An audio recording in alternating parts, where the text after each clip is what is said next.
ಎಲ್ರಿಗೂ ನಮಸ್ಕಾರ ಫ್ರೆಂಡ್ಸ್. ನಾನು ಇವಾಗ ಹಿಮ್ಮತ್ ಗೋಪಾಲಸ್ವಾಮಿ ಬೆಟ್ಟದಲ್ಲಿದ್ದೀನಿ. ಇದು ಬಂದು ಗುಂಡ್ಲುಪೇಟೆ ತಾಲೂಕು, ಚಾಮರಾಜನಗರ ಡಿಸ್ಟಿಕ್ ಬರುತ್ತೆ. ಈಗ ಇಲ್ಲಿ ಬಂದಿದೆ, ಅಲ್ಲಿ ಗುಂಡ್ಲುಪೇಟೆಯಿಂದ ಬಸ್ ಬಂದಿದೆ. ಬಸ್ಸಲ್ಲಿ ಬರಬೇಕು, 16 ಕಿಲೋಮೀಟ್ರ್ ಆಗುತ್ತೆ. ಈಗ ಬಂದಿದೆ ನೋಡಿ KSRTC ಬಸ್ಸು. ಇದರಲ್ಲಿ ಇವಾಗ ಇಲ್ಲಿಂದರೆ ಒಂದು ಸಲ ಪಾಸ್ ತೊಗೊಂಡ್ರೆ ವಾಪಸ್ ಬಂದು ಇದರಲ್ಲೇ ಹೋಗ್ಬೋದು. ಯಾವ ಬಸ್ಸಲ್ಲಿ ಬೇಕಾದ್ರೂ ಹೋಗ್ಬೋದು. KSRTC ಬಸ್ಸಲ್ಲಿ ಗುಂಡ್ಲುಪೇಟೆಯಿಂದ ಬರಬೇಕು. ಇದೆ ನೋಡಿ ಫ್ರೆಂಡ್ಸ್, ಇದು ಎಂಟ್ರೆನ್ಸು. ಇದು ಹಿಮ್ಮತ್ ಗೋಪಾಲಸ್ವಾಮಿ ಬೆಟ್ಟ, ಇದು ಎಂಟ್ರೆನ್ಸು. ಇಲ್ಲಿಂದ ನಾವು ಮೇಲ್ಗಡೆ ಹೋಗ್ಬೇಕು. ಬೆಟ್ಟದ ಮೇಲೆ ನಾನು ರೈಟ್ಗೆ ಕಾಣ್ತಿದ್ಯಲ್ಲ, ಇಲ್ಲಿಂದ ಮೇಲ್ಗಡೆ ಹೋಗಿ ಅಲ್ಲಿಂದ ಎಂಟ್ರೆನ್ಸ್ಗೆ ಒಳಗಡೆ ಹೋಗ್ಬೇಕು ದೇವಸ್ಥಾನ. ಇದು ನೋಡಿ ಫ್ರೆಂಡ್ಸ್, ಹಿಮ್ಮತ್ ಗೋಪಾಲಸ್ವಾಮಿ ಬೆಟ್ಟ. ಇಲ್ಲಿಂದ ಇದು ಗುಂಡ್ಲುಪೇಟೆಯಿಂದ ಬರುತ್ತೆ ಬಸ್ಸು.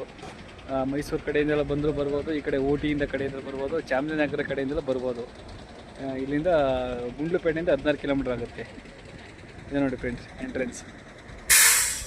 ಭಾಳ ಅದ್ಭುತವಾಗಿದೆ ವ್ಯೂಸ್ ನೋಡಿ ಫ್ರೆಂಡ್ಸ್.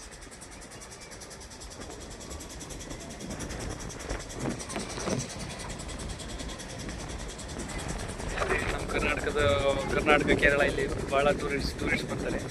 ಇಲ್ಲಿಗೆ ಒಂದು ಸಲ ಬಂದು ವಿಸಿಟ್ ಕೊಡಿ, ಭಾಳ ಅದ್ಭುತವಾಗಿದೆ. Thank you friends. ಈ ಮಾಹಿತಿ ಇಷ್ಟ ಲೈಕ್ ಮಾಡಿ, ಶೇರ್ ಮಾಡಿ.